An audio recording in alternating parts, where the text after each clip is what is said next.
अंधविश्वास जो सदियों से हमारे समाज में पैर पसारे हुए है। आज भले ही हम आधुनिक ज्ञान, विज्ञान, टेक्नोलॉजी और शिक्षा के युग में जी रहे हैं, लेकिन आज भी अंधविश्वास समाज के एक हिस्से में अपनी जगह बनाए हुए है। आज की कहानी भी इसी हिस्से से उभर कर आई है। यह कहानी जबलपुर के तिसलानी गांव में रहने वाले 45 वर्षीय रमेश सिंह उरेती की है। रमेश गांव से बाहर एक झोपड़ी में रहता था। झोपड़ी के पास ही रोड के किनारे उसने चाय की दुकान खोल ली थी। रमेश जादू टोने पर बहुत भरोसा करता था। उसी के गांव में रहने वाला 64 वर्षीय भोला सिंह मरावी, वह भी अंधविश्वासी था और झाड़ फूक करता था। दोनों में आपसी जान पहचान थी। एक दिन बातों बातों में रमेश ने भोला से 1000 रुपये की शर्त लगाई कि वह भूत से उसका हाथ मिलवा सकता है। भोला भी अंधविश्वासी था, इसलिए उसने रमेश की भूत से हाथ मिलवाने वाली शर्त पर भरोसा करके उसे 1000 रुपये दे दिए। इसके बाद रमेश ने भूत से हाथ मिलवाने वाली क्रिया शुरू की, लेकिन वह भोला से भूत का हाथ नहीं मिलवा सका। भोला ने जब शर्त पूरी न होने पर रमेश से रुपए वापस मांगे तो उसने रुपए लौटाने से इनकार कर दिया। इसे लेकर उन दोनों के बीच हमेशा वाद विवाद चलता रहता था।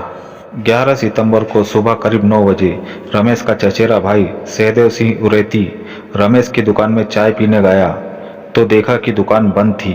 उसने सोचा कि शायद उसके भाई रमेश की नींद नहीं खुली होगी। वह रमेश को जगाने के लिए उसकी झोपड़ी पर गया। जब उसने बाहर से आवाज दी तो अंदर से कोई जवाब नहीं मिला। सहदेव जब अंदर गया तो देखा कि रमेश की मृत्यु हो चुकी थी। रमेश की नाक से थोड़ा खून निकला हुआ था। इसके बाद सारे गांव में यह खबर फैल गई कि रमेश की मौत हार्ट अटैक से हुई है। पुलिस भी इसे सामान्य घटना मान रही थी। रमेश का शव पोस्टमार्टम के लिए भेज दिया गया। सब कुछ पहले की तरह सामान्य चल रहा था कि रमेश की मौत के 50 दिन बाद उसकी पोस्टमार्टम रिपोर्ट आई, जिसमें मौत एंटीमार्टम यानी मौत से पहले सांस अवरुद्ध होने का जिक्र था।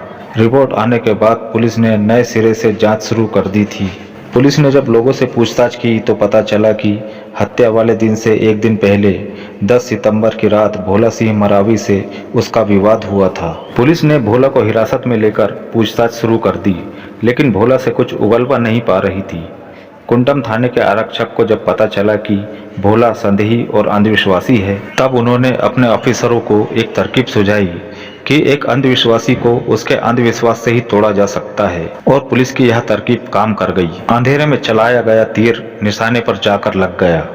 जब पुलिस ने भोला से कहा कि हमने इस गांव के सबसे बड़े तांत्रिक से रमेश के हत्यारे के बारे में पूछा था, तो उसने ध्यान लगाकर चितावर वाली माँ से बात की।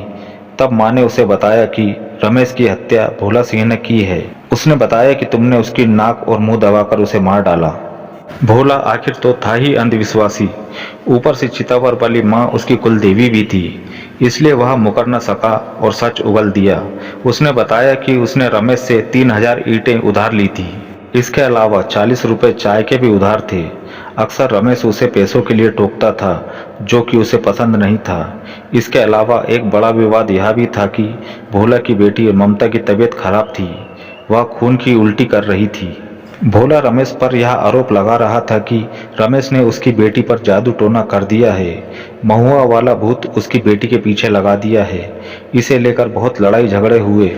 इसी बीच रिश्तेदारों और पड़ोसियों ने उनके बीच समझौता कराकर उन्हें शांत किया, लेकिन भोला का गुस्सा शांत नहीं हुआ था। 10 सितंबर की रात 11 बजे भोला चुपचाप रमेश की झोपड़ी में पहुंचा और सोते हुए रमेश के मुंह और नाक दबाकर उसकी हत्या कर दी। इस दौरान उसने रमेश की नाक पर घूंसे भी मारे थे, जिसकी वजह से उसकी नाक से खून निकला था, और इस तरह एक अंधविश्वासी को उसका अंधविश्वास ही सलाखों के पीछे ले गया और दूसरा अंधविश्वासी अपने ही अंधविश्वास की बलि चढ़ गया।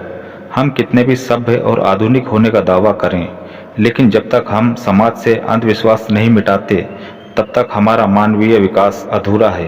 अंत में दोस्तों, हमारा मकसद आपका मनोरंजन करना नहीं, आपको जुर्म के प्रति जागरूक करने का है। अगर आपको हमारा ये प्रयास पसंद है तो हमें लाइक और सब्सक्राइब करें और कमेंट में अपनी